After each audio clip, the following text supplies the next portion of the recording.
श्री कृष्ण की कृपा आप पर बनी रहे। प्रभु से जब भी आप कुछ मांगने जाते हैं तो आपको वो नहीं मिलता जो आपको चाहिए होता है। प्रभु आपको वो देते हैं जो आपके लिए सही होता है। इसलिए तो कहते हैं कि जो होता है अच्छे के लिए होता है। नमस्कार साथियों, स्वागत है आपका सत्य ही ज्ञान में यह नई सीरीज में, जिसका नाम है भगवत गीता की सीख। और आज हम जानेंगे कि श्रीमद् भगवत गीता के दूसरे अध्याय से क्या सीखा जा सकता है। आज इस वीडियो में भगवत गीता के सेकंड चैप्टर की बात होगी। बहुत ही सरल भाषा में और आसान शब्दों में प्रथम अध्याय में हमने देखा कि कैसे अर्जुन कुरुक्षेत्र के युद्ध स्थल में दोनों सेनाओं का निरीक्षण करते हैं और वहाँ हर तरफ युद्ध लड़ने के लिए आए हुए अपने प्रियजनों को देखकर निराश और हताश हो जाते हैं। अपना धनुष छोड़ कर के रथ में पीछे जाकर बैठ जाते हैं और अपने प्रियजनों के प्रति मोह में पड़कर भावुक होते हुए भगवान श्री कृष्ण से युद्ध ना करने की बात कहते हैं। इससे पहले कि आप श्रीमद् भागवत गीता के दूसरे अध्याय की शिक्षाओं में खो जाएं, इस चैनल को सब्सक्राइब करके घंटी ज़रूर बजा दें, क्योंकि हम आपके लिए ऐसे ही प्रेरणादायक और ज्ञानवर्धक वीडियो इस चैनल पर लाते रहते हैं। दोस्तों, भगवत गीता के दूसरे अध्याय से हमें इमोशनल स्टेबिलिटी, आत्मा, मृत्यु, पुनर्जन्म और डिसीजन मेकिंग के बारे में सीखने को मिलता है, और गुस्से का सबसे बड़ा कारण और उसका निवारण क्या है, कैसे आप किसी भी परिस्थिति में खुश रह सकते हो, यह भी आपको सीखने को मिलेगा। तो चलिए विस्तार से जानते हैं श्रीमद् भागवत गीता के दूसरे अध्याय से मिलने वाली सीख और शिक्षाओं के बारे में। श्रीमद् भागवत गीता अध्याय 2 संख्या योग या गीता का सार। इस अध्याय की शुरुआत होती है जब धनुर्धर अर्जुन शोक कर रहे होते हैं, कह रहे होते हैं कि अगर मैं युद्ध करूँगा तो मुझे पाप लगेगा, दुख प्राप्त होगा। आपको मार करके कैसे सुख प्राप्त हो सकता है। वाकई में अगर आप समझे तो अर्जुन को कौरवों को मारने में आपत्ति नहीं थी। उनको जो अपनी आँखों के सामने वह बुजुर्ग दिख रहे थे जिनमें पितामह भीष्म थे, वो बुजुर्ग जिनमें आचार्य द्रोण थे, आचार्य कृपाचार्य थे, उनको मारने में अर्जुन को लग रहा था कि यह बड़ा मुश्किल होने वाला है। बुजुर्गों को कैसे मारा जा सकता है, कैसे युद्ध में आगे जाया जा सकता है, ऐसी बहुत सारी आशंकाएं जो थीं, जिनका सहारा अर्जुन ने लेना शुरू किया। तो क्या अर्जुन घबरा चुके थे? बिल्कुल घबरा चुके थे, और अब अर्जुन को ज़रूरत थी मोटिवेशन की, सच्चाई को जानने की। हालांकि उन्होंने बहुत सारे सिद्धांत बताए, बहुत सारी आशंकाएं जो थीं वह सामने लेकर आए, लेकिन अभी तक भगवान श्री कृष्ण ने उनसे कुछ भी नहीं कहा। वह इसी दूसरे अध्याय में अर्जुन की तमाम आशंकाओं को मिटाने की कोशिश करते हैं। अर्जुन को बताने की कोशिश करते हैं कि सत्य क्या है और मिथ्या क्या है। वह क्या है जो आज हमारे सामने है लेकिन कल नहीं रहने वाला, और जो हमेशा के लिए शाश्वत रहने वाला है वह क्या है, वो भगवान श्री कृष्ण इस अध्याय में बताते हैं। जब अर्जुन को यह समझ में आता है कि मैं बहुत सारी आशंकाओं में घिर गया हूँ, मेरे सामने जीवन की बहुत बड़ी चुनौती आ गई है, तो अर्जुन जो है वह भगवान श्री कृष्ण से कहते हैं, शिष्यतः साधिमा तव्य प्रपन्नम, अर्थात हे कृष्णा, अब मैं आपका शिष्य हूँ, आपका शरणागत हूँ, कृपया मुझे उपदेश दे।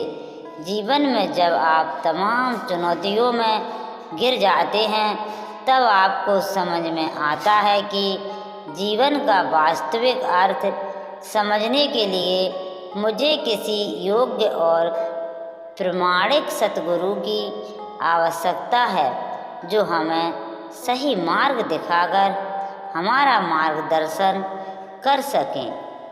और अर्जुन के सामने तो साक्षात भगवान स्वयं खड़े थे।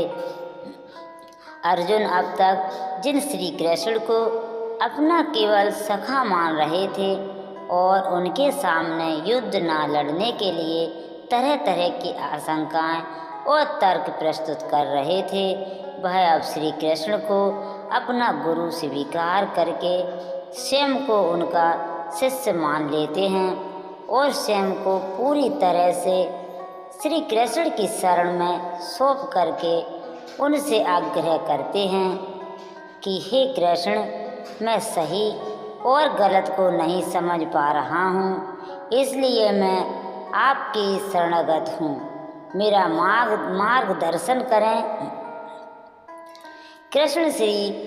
कृष्ण मुस्कुराकर अर्जुन की ओर देखने लगे। भला कोई इंसान उनसे हृदय से कुछ मांगे और वो दे ही ना, ऐसा भी हो सकता है क्या?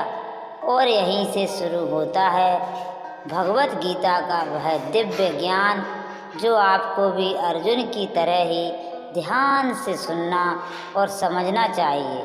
श्री कृष्ण कहते हैं, अर्जुन, यह तुम्हें अचानक क्या हो गया है? तुम जैसे योद्धा को किसी दूसरे की मृत्यु को लेकर डरना नहीं चाहिए, और वैसे ही तुम्हें क्या लग रहा है, और वैसे भी तुम्हें क्या लग रहा है, यह लोग तुम्हारे मारने से मर जाएंगे और तुम्हें ही इनको मारोगे, तुम ही इनको मारोगे। इन सब लोगों का और तुम्हारा भी पिछला जन्म भी था और अलग अलग जन्म भी होगा, इसलिए जैसा तुम सोचकर दुखी हो रहे हो वह ज्ञान तुम्हारा अधूरा है।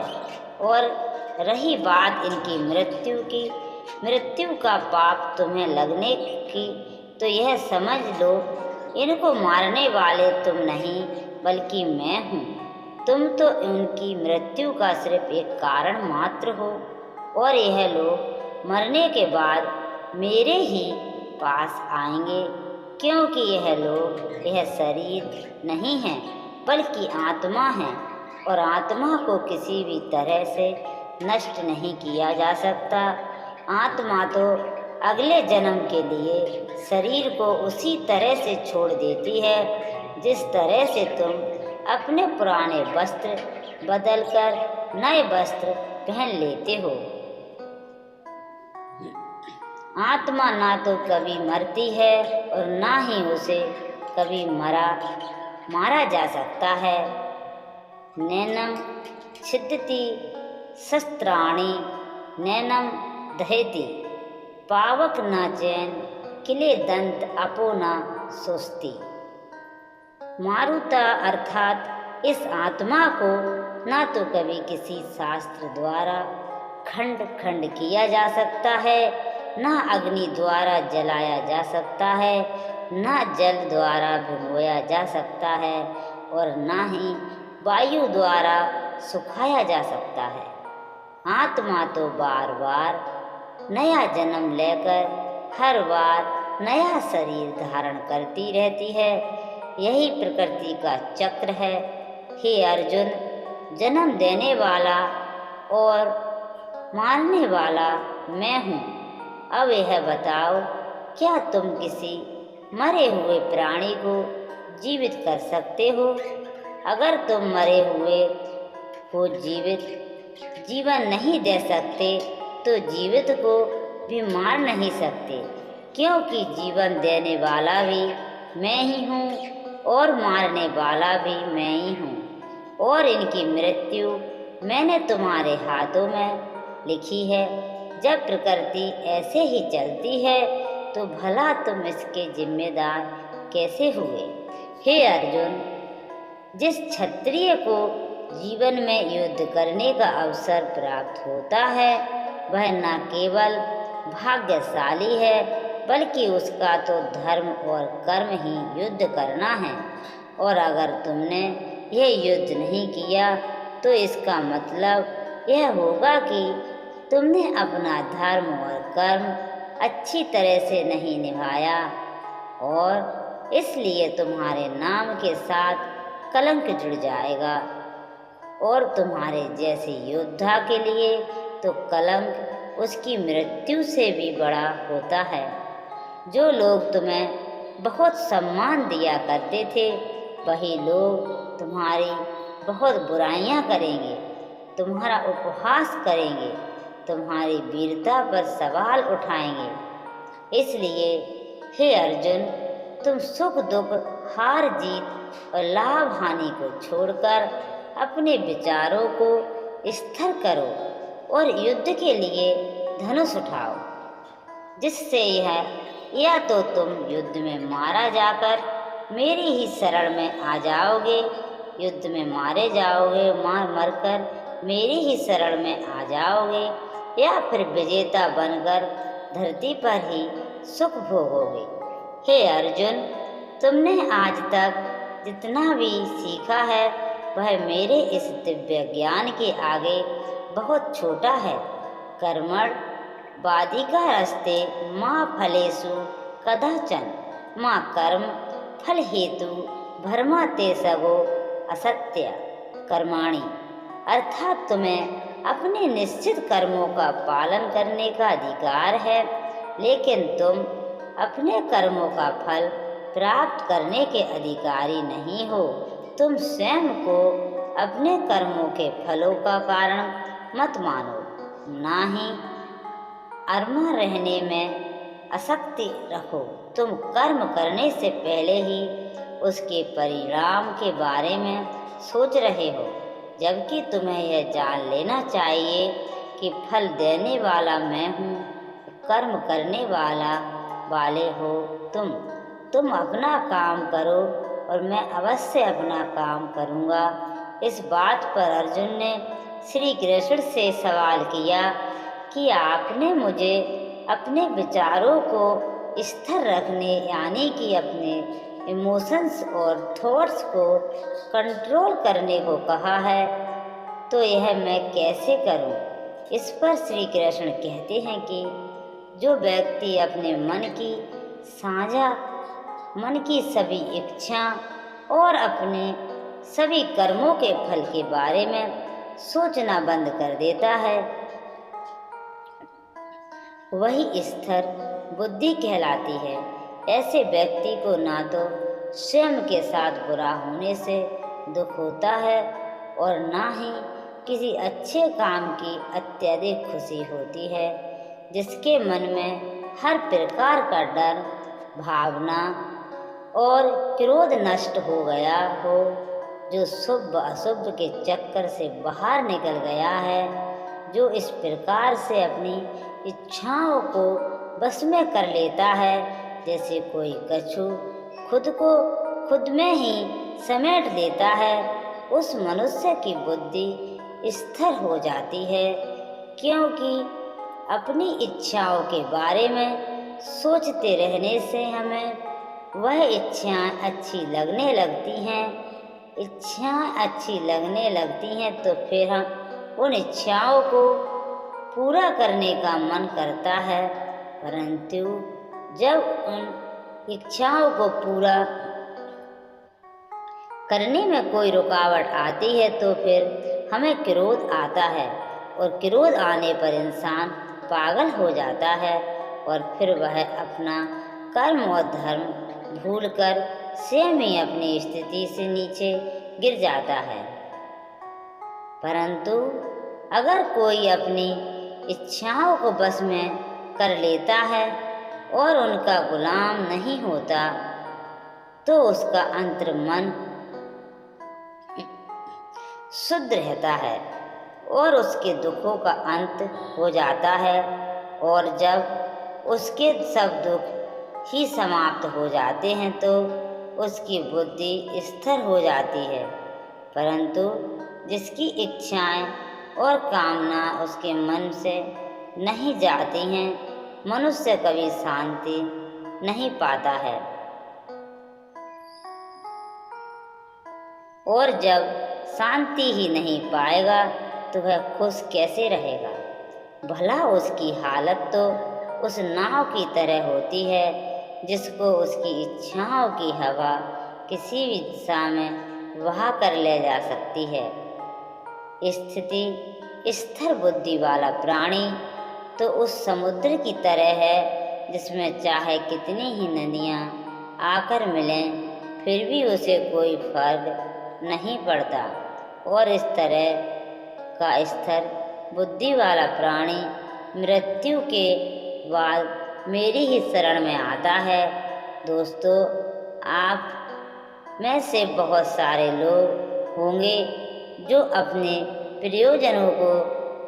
प्रियजनों को खो देते हैं, और आज तक आप लोगों में से जिसने भी अपने किसी प्रियजन को मृत्यु के द्वारा इस संसार से नहीं खोया, उसको भी यह जान लेना चाहिए कि उनकी मृत्यु जिंदगी में भी उनके किसी सबसे प्रिय, यहाँ तक कि खुद उनकी भी मृत्यु एक दिन जरूर होगी। लेकिन इससे उदास होने की कोई बात नहीं है क्योंकि खुद भगवान ने कहा है कि हम अपने जन्म से पहले भी इस दुनिया में नहीं थे और मृत्यु के बाद भी नहीं रहेंगे, लेकिन उस समय हम किसी न किसी रूप में इस ब्रह्मांड में जरूर रहे होंगे। इसलिए हमें मौत से नहीं डरना चाहिए, क्योंकि या तो हमारा पुनर्जन्म होगा या फिर हम परमात्मा में हमेशा के लिए मिल जाएंगे। जब लोग आखिर में एक ही जगह मिल जाएंगे तो फिर क्या भावुक होना, और यही प्रकृति का नियम भी है। हम सिर्फ यह शरीर मात्र नहीं है जो हम डरने की जरूरत है, हम आत्मा हैं और उस परमात्मा का ही अंश हैं जिसको हम भगवान कहते हैं।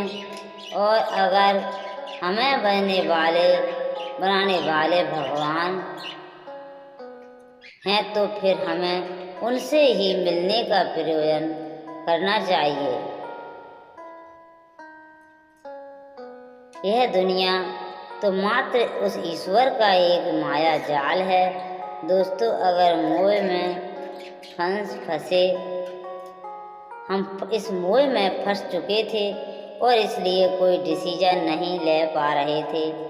जब भी हम कोई डिसीजन लेते हैं तो हम दूसरी तरफ हमारा मोह होता है, अटैचमेंट होती है, और दूसरी तरफ वह होता है जो हमें करना है, और इसी मोह के चक्कर में हम वह नहीं कर पाते हैं जो हमारा रियल काम होता है और जो हमें लाइफ में सफलता के रूप में आगे ले जाता है।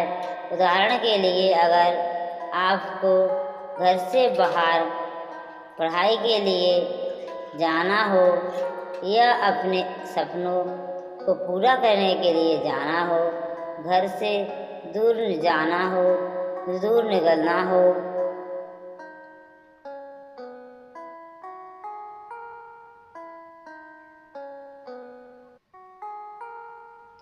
मोह कौन कौन से हैं और आपको कर्तव्य के लिए क्या जरूरी है। इसके बाद बात करते हैं कि हमारी प्रॉब्लम्स का सबसे बड़ा कारण क्या है, उसका आपसे बड़ा सलूशन भी क्या है। दोस्तों, हमारे दुखों का सबसे बड़ा कारण है हमारा अपनी इच्छाओं के बारे में सोचना। जब हम अपनी इच्छाओं के बारे में सोचते हैं तो समय बीतने के कारण साथ हम उनको पूरा करने की कोशिश भी करते हैं। वह कोशिश नाकाम हो जाती है तो हमारे अंदर गुस्सा पैदा होता है, और यह गुस्सा ही ऐसी चीज़ है जिसको अगर आपने नहीं छोड़ा तो कभी भी आप अपने जीते हुए सपने को भी छोड़ दोगे। आप जीते जी खुश नहीं रह पाओगे। आप हमेशा अपने आप को समस्याओं से घिरा हुआ ही पाओगे, क्योंकि यह दुनिया तो सिर्फ आपके लिए विचारों का ही रिफ्लेक्शन है। आप यह भी बोलेंगे कि अगर जिंदगी कोई इच्छा ही नहीं रह गई तो सक्सेस कैसे हासिल होगी, नाम कैसे कमाएंगे।